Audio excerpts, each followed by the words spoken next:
আসসালামু আলাইকুম, সবাইকে স্বাগত জানাচ্ছি আরও একটি নতুন ভিডিওতে। আজকে আমরা অর্থনীতি প্রথম পত্রের তৃতীয় অধ্যায়ের এমসিকিউ ক্লাস 3 নিয়ে হাজির হয়েছি।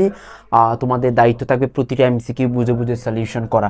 আচ্ছা, এরপরে আমরা প্রথম এমসিকিউ যেটা দেখব সেটা হচ্ছে 12 নম্বর এমসিকিউ। 12 নম্বর এমসিকিউ যেটা আমাদের সামনে আছে সেটা হচ্ছে, দেখো, মোট ব্যয় সমান, আমরা জানি হচ্ছে মোট ব্যয় সমান হচ্ছে মোট ফিক্সড, মানে টোটাল ফিক্সড কস্ট এবং টোটাল ভেরিয়েবল কস্ট যোগ করলে আমরা কি পাবো? মোট ব্যয় পাবো। এটা সমান হচ্ছে, এইটা সমান হচ্ছে টিসি, এটা সমান কি হবে? টিসি হবে। এই বিষয়গুলো যেহেতু এর আগেও অনেকবার আলোচনা করা হয়েছে, আর কঠিন না করি। আচ্ছা, এখানে দেখো কয়েকটা ফর্মুলা দেওয়া আছে। সেটা হচ্ছে টিসি সমান, দেখো, টিসি সমান টিএফসি, তারপর তোমার টিভিসি, এরপর হচ্ছে এসি সমান এফসি এভিসি। ওই যে দেখো না, এটার গড় বের করতে গেলে এসি, আবার এটার গড় তিনটার গড়, দীর্ঘকালের টিসি সমান কি হয়? বিসি হয়। মানে যাই স্থির তাই কি পরিবর্তনশীল, একই কথা, কোনো মানে পার্থক্য নাই। আচ্ছা, এরপরে হচ্ছে দেখো, অতিরিক্ত এক একক দ্রব্য উৎপাদনের জন্য যে অতিরিক্ত খরচ হয়, এই যে খরচ শব্দটা মাথায় রাখো। আর হচ্ছে অতিরিক্ত শব্দটা দেখলে সারা জীবনের জন্য অর্থনীতিতে সেটা হচ্ছে প্রান্তিক, তাকে আমরা কি বলবো? প্রান্তিক বলবো। আর খরচ যেহেতু বলেছে তাহলে প্রান্তিক খরচ হবে আর কি।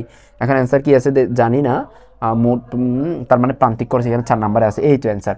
অতিরিক্ত বললে প্রান্তিক, খরচ বললে প্রান্তিক খরচ, অতিরিক্ত বললে প্রান্তিক, আয় বললে প্রান্তিক আয়। কঠিন একেবারেই না। আচ্ছা, এরপরে যাই, সহজ বিষয়গুলো আর বুঝতে পারলে। আচ্ছা, কোনো দ্রব্যের প্রতি এককের মূল্যই হলো, মানে একক প্রতি মূল্য হচ্ছে গড় আয়, মোট আয় টিআর। আচ্ছা, এরপর এখানে না, এটা আরেকটা সূত্র হচ্ছে এরকম যে গড় আয় সমান, গড় আয় হচ্ছে এআর, গড় আয়কে কি বলা হচ্ছে? এআর সমান মোট আয় টিআর ডিভাইডেড বাই কিউ মানে হচ্ছে বিক্রয়ের পরিমাণ। আচ্ছা, এরপরে ফার্মে উৎপাদিত মোট দ্রব্য বিক্রি করে যে অর্থ লাভ করে তা হলো মোট আয় সমান দাম গুণ বিক্রয়ের পরিমাণ। দাম মানে হচ্ছে পি, আর বিক্রয়ের পরিমাণ মানে হচ্ছে কি? কিউ। এই দুটো গুণ করলে যেটা পাবো সেটা হচ্ছে আমার আয়। আচ্ছা, অতিরিক্ত এক একক বিক্রয় থেকে আয় হলো প্রান্তিক আয়, অতিরিক্ত এক একক বিক্রয় থেকে আয় হলো কি আয়? মানে প্রান্তিক আয়। আচ্ছা, এই বিষয়টাও তোমার কাছে ক্লিয়ার। আচ্ছা, এরপরে গড় আয় নির্ণয়ের সূত্র আমরা কি জানি বলো না? তুই একদম সহজ করে বলি যে গড় আয় মানে হচ্ছে এআর, অ্যাভারেজ রেভিনিউ। এখন অ্যাভারেজ রেভিনিউ হচ্ছে উপরে থাকবে TR, total revenue, divided by বিক্রয়ের পরিমাণ। এখন কোনটার সাথে মিলে একটু দেখো তো, এই তো এটা 3 নম্বরের অ্যান্সার এইটাই। তাহলে এই বিষয়টা তুমি একদম ক্লিয়ারলি আলোচনা করা যায়। আবার এখানে কিন্তু একদম ভুলে যেও না, ভুলে গেলে হবে না। টিআর সমান আমরা কি জানি? দেখো, পি ইন্টু কিউ, এটা আরেকটা। আবার যদি বলা হয় এমআর কেমনে পাবা? উপরে হবে সবসময় এমআর মানে হচ্ছে ডেল থাকবে, ডেল টিআর, নিচে থাকবে হচ্ছে ডেল কিউ। আসবে, যেভাবে আসুক তুমি অ্যান্সার করতে পারবা। আচ্ছা, এরপরে এআর সমান টিআর ডিভাইডেড বাই কিউ, আর টিআর সমান পি ইন্টু কিউ, আবার এমআর সমান হচ্ছে এই টিআর মানে পরেরটা থেকে আগেরটা বিয়োগ আর কি। টিআর এটা হচ্ছে পরেরটা থেকে আগেরটা বিয়োগ। এই যে মনে আছে আমরা বলছিলাম যখন বিক্রয়ের পরিমাণ এক এক করে ব্যবধান থাকে, তখন তুমি টিআর এবং এমআর কেমনে বের করবা? টিআর যা তাই থাকবে, পরেরটা থেকে আগেরটা বিয়োগ, পরেরটা থেকে আগেরটা বিয়োগ, পরেরটা থেকে আগেরটা বিয়োগ, পরেরটা থেকে আগেরটা বিয়োগ, যেটা আসবে সেটা অ্যান্সার, যেটা আসবে সেটা অ্যান্সার, শেষ। সহজ করে ফেলবা। আচ্ছা, এরপরে যেটা দেখবো সেটা হচ্ছে, এখন কিন্তু একটু জটিলতা আছে, বুঝে অ্যান্সার করতে হবে। উদ্দীপক, হারুন সাহেবের প্রতিষ্ঠানে কারখানা ভাড়া 20,000 টাকা। আচ্ছা, ভালো কথা, কারখানা ভাড়া হচ্ছে 20,000 টাকা। আচ্ছা, এরপরে বলছে কাঁচামাল খরচ 17,000 টাকা, শ্রম ব্যয় 3,000 টাকা, চলতি মূলধনের সুদ 2,000 টাকা, মোট পরিবর্তনশীল ব্যয় কত? আচ্ছা, আমি একটু সারা জীবনের জন্য বলি। দেখো, স্থির ব্যয় এবং পরিবর্তনশীল ব্যয় এটা সারা জীবনের জন্য মাথায় রাখো। আমি যদি বলি যে আমাদের একটা প্রতিষ্ঠান, তোমরা জানো যে আমাদের একটা প্রতিষ্ঠান আছে, আইডিয়া বিশ্ববিদ্যালয়ে ভর্তি করছেন। আমরা যদি বলি যে আইডিয়া বিশ্ববিদ্যালয়ে ভর্তি করছেন, আমরা 1000 স্টুডেন্ট পড়াই, তাহলে 1000 স্টুডেন্ট পড়াই, তাহলে আমি যদি বলি আমার 1000 স্টুডেন্টের জন্য একটা ফ্লোর আমি নিয়েছি, তাহলে আমাকে এটা ফিক্সড দিতে হবে, প্রতি মাসে ফ্লোর ভাড়া দিতে হবে, প্রতি মাসে আমাকে তোমার হচ্ছে ফিক্সড যে স্টাফ থাকবে, স্টাফদের বেতন দিতে হবে, এগুলো ফিক্সড, এগুলো কিন্তু নাড়াচাড়া হয় না, একদম ফিক্সড। কিন্তু স্টুডেন্ট যদি বৃদ্ধি পেয়ে যদি মনে করো 1300 হয়, 1500 হয়, তখন কিন্তু আমার লেকচার শিট আরও 300 প্রিন্ট বেশি বাড়াতে হবে, এসি বিল আমার আরও বেশি আসবে, কারণ ব্যাচ বেশি হবে, টিচার্স পেমেন্ট বেশি আসবে, মার্কার বেশি লাগবে ক্লাস নেওয়ার জন্য। তার মানে এগুলো সব পরিবর্তনশীল। কিন্তু স্থির কোনটা? তোমার হচ্ছে ওই ফ্লোর ভাড়াটা। এখন আমি যদি বলি যে না, আমরা 1000 থেকে এখন স্টুডেন্ট নেমে চলে আসছে 500, কিন্তু আমি তো 1000 স্টুডেন্টদের জন্য ফ্লোর নিয়ে নিয়েছি, তাহলে আমি কি ফ্লোর ছেড়ে দিতে পারবো না? তার মানে এটা আমার জন্য ফিক্সড, মানে উৎপাদনের পরিমাণ কমলে বাড়লে কি, মানে একটা নির্দিষ্ট পরিমাণ উৎপাদনের ক্ষেত্রে স্থির উপকরণ পরিবর্তন করা যায় না, এটা ফিক্সড দিতেই হয়। এখন এখানে বলছো পরিবর্তনশীল ব্যয়। এখন পরিবর্তনশীল ব্যয় কোনটা দেখো, কারখানা ভাড়া তোমাকে অবশ্যই দিতে হবে, এটা স্থির, এটা কি স্থির, এটা বাদ, এটা হবে না।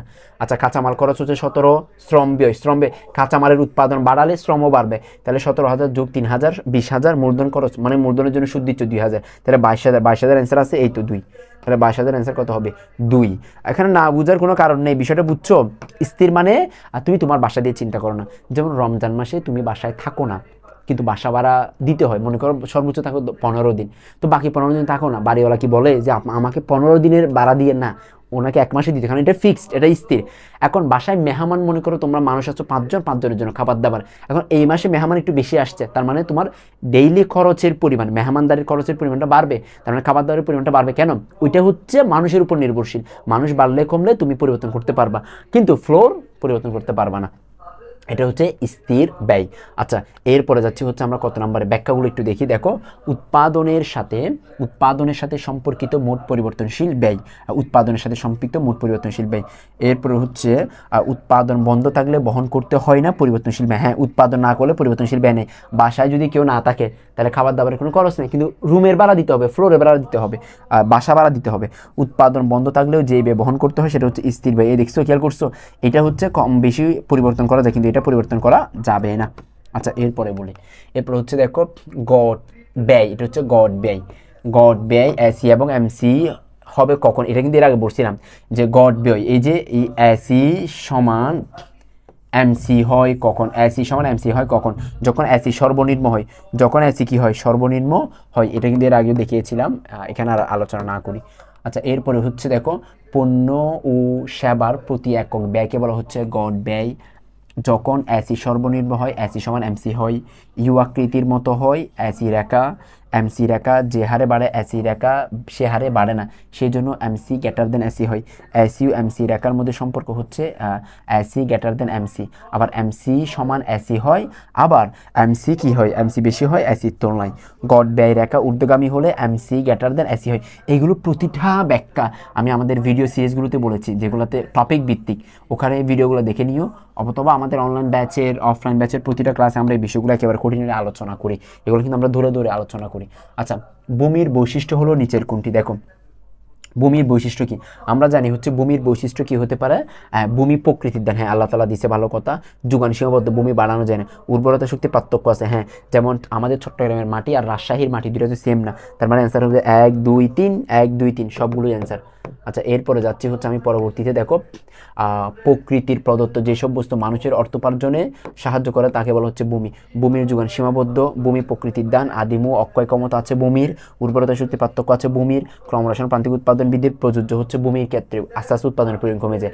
মনে করো এটা একটা জমি, তো এটা একটা জমি, তুমি কোনো প্রযুক্তি বাড়াবা না, তুমি হচ্ছে আধুনিক কোনো প্রযুক্তি ব্যবহার করবা না, রাসায়নিক সার ব্যবহার করবা না। মনে করো প্রথম বছর এখানে ধান উৎপাদন করেছো, ধরে নিলাম হচ্ছে 50 মণ ধান হয়, একই দ্বিতীয় বছর আবার ধান উৎপাদন করবা, উৎপাদন কি বাড়বে না কমবে? কমে যাবে, এটা 45 মণ হয়ে যাবে।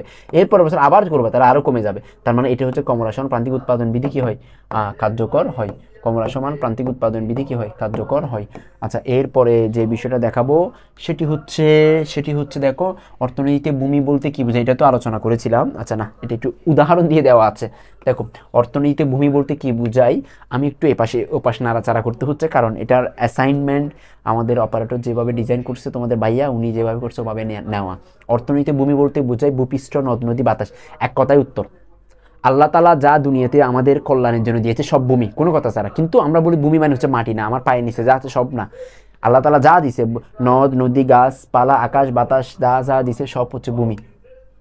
আচ্ছা এরপর হচ্ছে যা না জানলে নয়, দেখো পৃথিবীতে মোট ভূমির যোগান হচ্ছে সীমাবদ্ধ। এরপর হচ্ছে ভূমির যোগান বাড়ানো সম্ভব, উৎপাদন শক্তি বাড়ানো সম্ভব, উর্বরতা শক্তি বাড়ানোর মাধ্যমে হচ্ছে উৎপাদন বাড়ানো যায় আর কি, যা মানুষের মালিকানায় এসে অর্থ উপার্জনে সহায়তা করে, সেটা হচ্ছে ভূমি, মানুষের মালিকানায় আসে। আচ্ছা ভূমির ক্ষেত্রে একটা জিনিস মাথায় রাখো, ভূমির মালিকানা হস্তান্তর করা যায়, তবে স্থানান্তর করা যায় না। যেমন রাজশাহীর ভূমি ওখান থেকে খাদে করে নিয়ে চট্টগ্রামে আনতে পারবে না, তার মানে স্থানান্তর করা যায় না, তবে মালিকানা হস্তান্তর করা যায়, জায়গা সম্পত্তি বিক্রি করা যায়, মালিকানা হস্তান্তর করা যায়।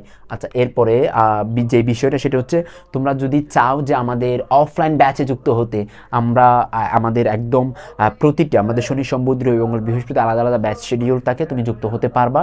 চট্টগ্রাম শহরে যে কোনো কলেজেরই হোক, স্বনামধন্য সকল কলেজের শিক্ষার্থী আমাদের সাথে যুক্ত আছে। এই নাম্বারে হোয়াটসঅ্যাপে মেসেজ করলে ফিরতি মেসেজে আমি তোমাকে পুরো ডিটেলস পাঠিয়ে দিব, অথবা আমাদের অফিসে চলে আসতে পারো। আমাদের অফিস হচ্ছে চকবাজার থানার পুরো পাশে আলী প্লাজা 2 আইডিয়া বিশ্ববিদ্যালয়ে ভর্তি কোচিং অফিস। এই ঠিকানায় এসে আমরা পুরো ডিটেলস তোমাকে দিয়ে দিলাম, তখন তুমি অফলাইন ব্যাচে করতে পারবা। আর যারা অফলাইন ব্যাচে সম্ভব না, যুক্ত হতে পারো আমাদের অনলাইন ব্যাচে। একই রকম আমাকে হোয়াটসঅ্যাপে মেসেজ করলে আমি অনলাইন ব্যাচের পুরো ডিটেলস তোমাকে পাঠিয়ে দিব, যেখানে তুমি একেবারে ইন টোটাল সব কিছু পাচ্ছ। সো তোমাদের সাথে দেখা হচ্ছে আমাদের পরের ভিডিওতে।